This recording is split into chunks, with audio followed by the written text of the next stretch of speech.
Corinthians, Pedro Ramiro. Salve o Corinthians, campeão dos campeões. Hoje que era pra ser, né, Ramiro? Um dia de celebração pela conquista da Libertadores de 2012, né? Um dia pra fazer publicações ali relembrando deste feito, os 2 gols do Emerson Sheik, mas Corinthians, infelizmente, teve que se preocupar com, novamente, bastidores tumultuados e bastidores que, infelizmente, geraram até agressões contra um atleta que ainda faz parte do plantel corintiano, né, Ramiro? Boa noite. Tudo bem, Soler? Boa noite pra você, pro Paulo do Vale, pra Aline Bravo, pra quem nos acompanha aqui na Rádio Bandeirantes. Pois é, se tornou caso de polícia, aliás, na Barra Funda, né, onde fica a sede dos principais rivais do Corinthians, pelo menos do centro de treinamento deles, mas o que se tornou notícia foi justamente o caso envolvendo o Luan, atleta alvinegro que foi vítima de agressão por parte de torcedores que invadiram o motel que ele estava junto com amigos e algumas mulheres. O Luan, aliás, postou depois nas redes sociais uma foto da bermuda dele cheia de sangue. E a legenda da imagem era não é só futebol, fazendo também, claro, obviamente, a referência a esse tipo de agressão e, inclusive, isso que foi repudiado pelo próprio Corinthians. O Corinthians soltou uma nota, foi do período da tarde, negando que, repudiando o tipo de situação, dizendo que esse tipo de agressão é covarde e que o clube está acompanhando a situação mesmo com o jogador afastado do elenco. O Luan saiu do elenco faz um certo tempo, já pouco mais de um ano já, e ele foi contratado em 2020, jogador que tem cerca de 80 jogos e 11 gols com a camisa alvinegra, 5 assistências pelo Timão, e deu declarações fortes essa semana a um podcast falando sobre a situação que ele vive no clube, né? Dizendo que queria voltar a jogar com o próprio Vanderlei Luxemburgo e com o Vitor Pereira, mas que não teve oportunidade, que se fosse pegar nos treinamentos ele era o que mais corria. Depois ele acaba sendo vítima agora nessa madrugada, às 2 da manhã, desse tipo de violência. Por isso ainda não encontrou os suspeitos que agrediram o jogador, então a gente está de olho em cima dessa situação e também do que pode acontecer pela frente. Tá meio fácil, né? Só procurar nas redes sociais, porque eles postaram foto, né?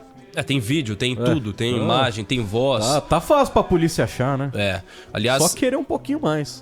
Essa ação que tá a cargo do delegado César Saad, da Polícia Civil. A gente tem contato com ele direto pra tentar tratar do assunto. Corinthians que inicialmente, quando recebeu a notícia, tentou ligar pro Luan e não foi atendido. Mas na sequência o jogador acaba falando com o presidente do Duílio Monteiro Alves, tendo esse contato e falando sobre essa situação. O Luan tem contrato com o clube até o fim deste ano, o Corinthians tem pago o salário dele, obviamente, ele pode receber outra proposta aí para outro clube, mas a gente fica de olho no que pode repercutir essa situação, né? Não só com o Luan, mas até com os outros atletas do Corinthians, porque em alguns momentos essa pressão vista de dentro do clube pode ser, de certa forma, bastante forte, portanto a gente está de olho nessa situação que não foi a única do Corinthians hoje, né? Teve lançamento de candidatura também no período da tarde. Só dando um pitaquinho sobre a questão do Luan, antes do Pedro falar a respeito dessa situação eleitoral do Corinthians, também faz com que tudo fique ainda mais amplificado, né, no Corinthians, porque a gente sabe como a coisa funciona e foi um dia muito importante pro lançamento da chapa de situação.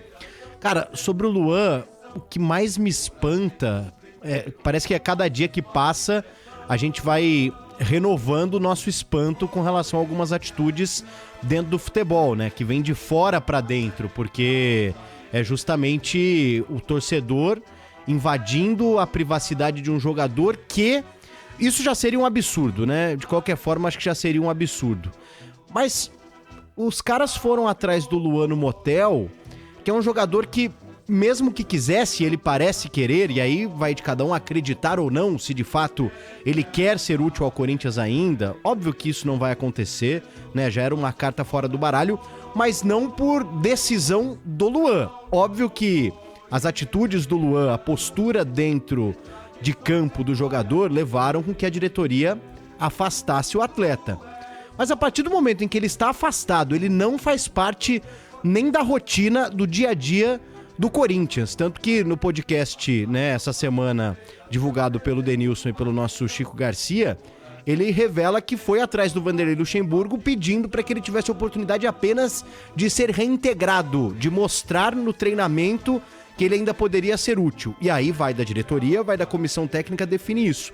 Por que que esse jogador que já tem o destino selado dele no Corinthians, que não faz mais parte dos planos e que não tem culpa por receber um salário milionário todo mês, a culpa é de quem contratou e quem contratou foi o André Sanches, por que que esse cara é cobrado num motel e aí o que ele tá fazendo lá, quantas pessoas que ele tava, isso não interessa nem a mim e nem ao torcedor do Corinthians. O que ele faz com o dinheiro dele, que ele ganha e é muito, realmente não deveria ser, é um problema dele, mas quem quis pagar foi o Corinthians. Então assim, é inadmissível que os caras achem que você ir na porta de um motel, invadir um motel e pegar um jogador lá dentro é algo a ser feito. Dentro de todos os absurdos do futebol brasileiro com relação ao que o torcedor acaba fazendo com alguns jogadores, e óbvio que tem protesto, tem cobrança, mas isso mais uma vez renovamos o absurdo do futebol brasileiro com relação a um atleta. E ainda, antes da gente falar, né, do lançamento da chapa